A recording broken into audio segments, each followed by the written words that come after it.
Welcome back to Bad Things in History, where my awful day at work has been put into perspective by reviewing the following story. Traveling on the ocean is dangerous, and there are many ways for seafarers to meet an unpleasant end.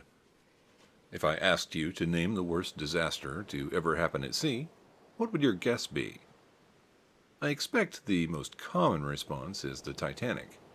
After all, it was a completely preventable accident that killed 1,500 people.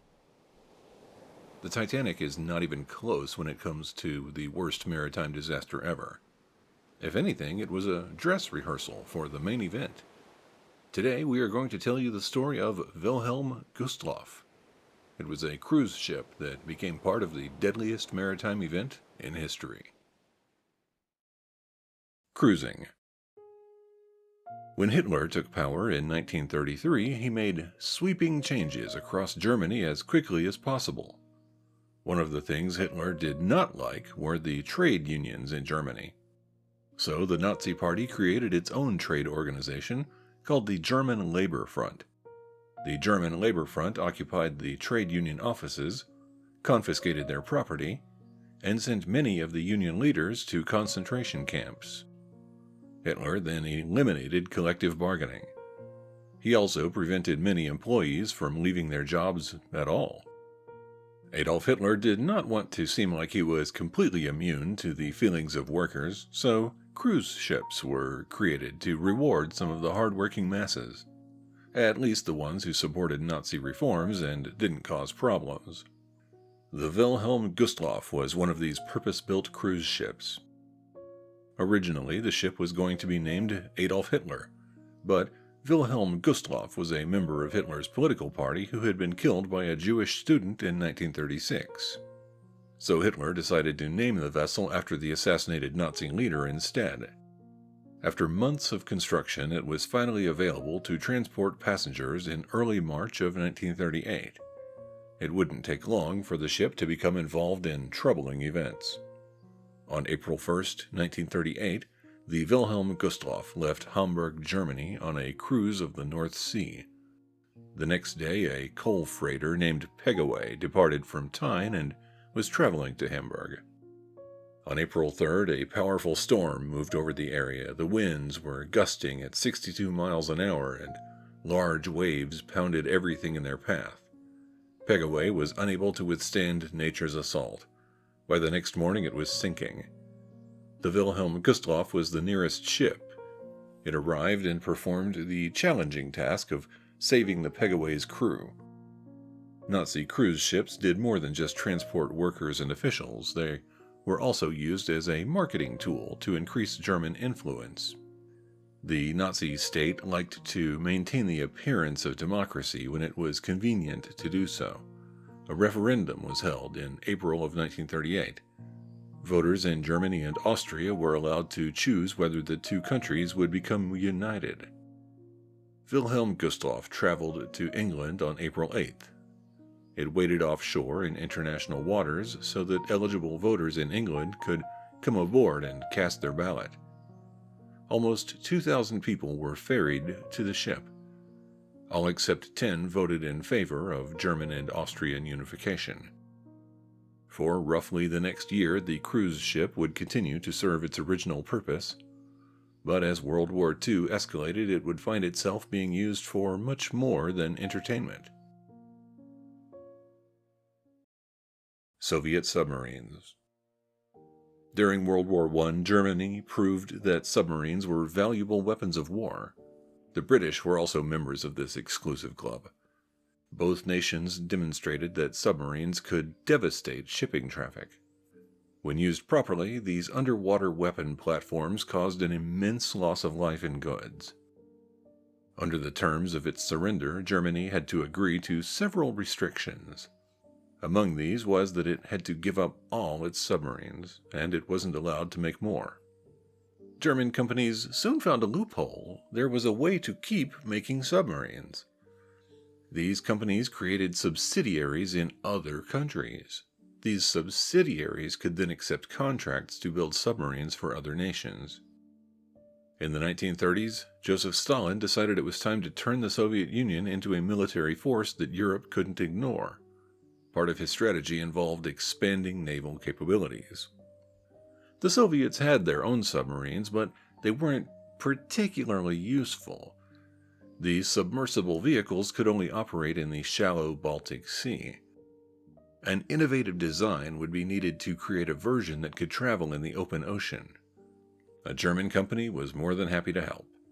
They accepted the contract and designed and built 3 underwater vessels for the Soviets. These became known as the S-class submarines. The first few were German-built and were expensive. Soviet engineers took the design and modified it to work with materials available in the Soviet Union. This reduced the cost to acceptable levels. Mass production began in shipyards all over the country. Before the S-class design was retired, about 50 of them would be produced. Most would enter service in 1939. They would be used during World War II to kill German ships and their allies. One of the more notable members of this family was S-13. Its role in the war seemed successful at first, but the vessel's fortunes changed suddenly. In September 1942, it was able to destroy 3 ships, but in October 2 patrol boats found it and enacted their revenge. S-13 had to make a steep dive as it tried to escape. It struck the bottom, which damaged the rudder. Then the patrol boats dropped depth charges, which further damaged the submarine. The vessel made it back to port, but just barely. Repairs would take at least a year to complete. As repairs were being made, those in command decided that S-13 needed a new captain. Alexander Marinesco was their top choice to take command. When a messenger was sent to find Alexander and tell him the good news, the new captain was not at his assigned post. Instead, he was at a brothel along with many of his men, and he was extremely drunk. The Soviet High Command was not amused. Alexander was allowed to take command of S-13, but his future, both in the military and as someone who might continue breathing, were uncertain. Mistakes were not taken lightly in the Soviet Union. In 1943, S-13 was finally repaired and Alexander took it out to sea. 2 years later, he would bring death to the nation that helped create his weapon. Operation Hannibal. As the Nazi war machine marched through Europe, one of the first areas it occupied was Poland. Soon thereafter, other Baltic states were added to the list. This included countries such as Estonia, Latvia, and Lithuania. German citizens began settling throughout these new territories. The unpredictability of war ensured they wouldn't remain for long. By September 1939, the Wilhelm Gustloff was no longer providing pleasure cruises. Hitler couldn't spare resources to entertain workers. Instead, the vessel functioned as a hospital ship. Then, the following year, it was again modified to serve as barracks. The ship remained at dock for more than 4 years. As 1945 began, Germany was in serious trouble. The Soviet army was marching through Poland and the Baltic states. Thousands of Germans were living there and they needed to get out. So Germany began Operation Hannibal. Its mission was to evacuate as many Germans as possible before the Soviets took control.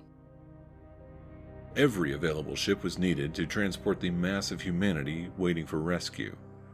On January 30th, 1945, the Wilhelm Gustloff was finally allowed to leave port and travel across the Baltic Sea. The captain of the former cruise ship traveled to various ports and picked up all the passengers he could. Eventually, the transport was filled with well over 10,000 passengers. The ship was carrying almost 5 times the number of people it was designed to safely hold. The captain was concerned about submarines. He was also worried about mines. So he moved the Wilhelm Gustloff into deeper water, then turned on his lights to help avoid collisions.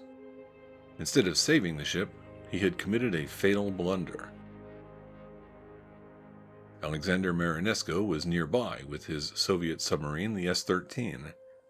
periscopes spotted the large German ship, mostly because of its lights. And since Alexander knew he was in trouble with the military leaders back home, striking a blow against the enemy seemed like a good idea. The submarine commander followed his prey for 2 hours and waited for the perfect opportunity. When the moment was right, he ordered the submarine crew to fire 4 torpedoes. 3 of them were direct hits. The passengers that didn't die immediately started running to lifeboats on the starboard side of the vessel. As they were trying to escape, the Wilhelm Gustloff suddenly tilted to the port side. This smashed many of the lifeboats. Passengers fell into the chilly water, where they either drowned or froze to death. For the passengers that did manage to get into lifeboats, they had to get away from frantic survivors or join in their fate. Those still trapped on the sinking ship were trampling each other to get away. Passengers who had fallen into the freezing ocean would tip lifeboats over, trying to get out of the water before they died. One survivor who got into a lifeboat and paddled away said of the event, "A lot of people jumped, and then they all tried to get onto the lifeboat, and of course they pull you over and they get hit in the head with the paddle and they get hit on the hands. It was just gruesome, just awful. Most of them died." Some of those trapped on the Wilhelm Gustloff knew that they would not survive. One Nazi officer was trapped on the deck with his wife and children. Rather than let his family drown and freeze, he used his sidearm to kill them. When he finally turned the gun on himself, it was out of bullets. At that point, he gave up and let himself slide off the boat and into the ocean to join his dead family. It took less than an hour for the ship to completely sink. Rescue efforts were able to recover 1,252 of the passengers. The exact number of lives lost isn't known, but most historians think it was at least 9,600. The last attack. Alexander Marinesco did not stop to celebrate after sinking the Wilhelm Gustloff. He knew that in the Soviet Union his previous mistakes could end his life. The best way to stay alive was to become a national hero. The path to that fate involved killing as many Germans as possible. Alexander and S-13 continued hunting German ships. On February 9, 1945, he spotted another clueless victim. The cruise ship, named SS General von Steuben, was near the coast of Poland. It would never reach port again. The ship was carrying at least 5,200 passengers. Just before midnight, Alexander ordered his submarine to fire 2 torpedoes. Both hit General von Steuben. Most of the crew was sleeping and were killed by the explosions. Those who survived the initial onslaught fell into the freezing ocean waters as the vessel sank. Only 650 people were rescued. Around 4,500 died in the disaster. This attack produced casualties that were 3 times greater than the Titanic sinking. That was still only half what Wilhelm Gustloff had experienced. Over the course of 10 days, Alexander Marinesco had managed to kill 14,000 Germans. Since these maritime disasters happened at the end of the war, they were overshadowed by other events. When the rest of the world finally became aware of what had happened, they were not very sympathetic. Although the ships did carry civilians, at the end of World War II there was little sympathy for Nazi casualties. Alexander Marinesco succeeded in reforming his image with the Soviet leadership, at least temporarily. He was publicly given an award for his excellent service during the war. However, in October 1945, he was demoted in rank, then dismissed from the Navy. The ships that he destroyed are still on the ocean floor, along with many of their dead. Were these costly naval disasters just the price the German people paid for starting a world war? Or was this incident a tragedy that should have been avoided? Was the Soviet submarine commander a hero for destroying the enemy? A war criminal for killing thousands of civilians? Both? Tell us what you think in the comments below. Your participation is what keeps this history ship afloat. Speaking of which, please like this video and subscribe to our channel if you haven't already. We have a Patreon page if you want to really be helpful. And we even have merchandise if you just want to throw your money away and destroy the environment some more. All the links you need are in the video description below. Thank you for watching Bad Things in History.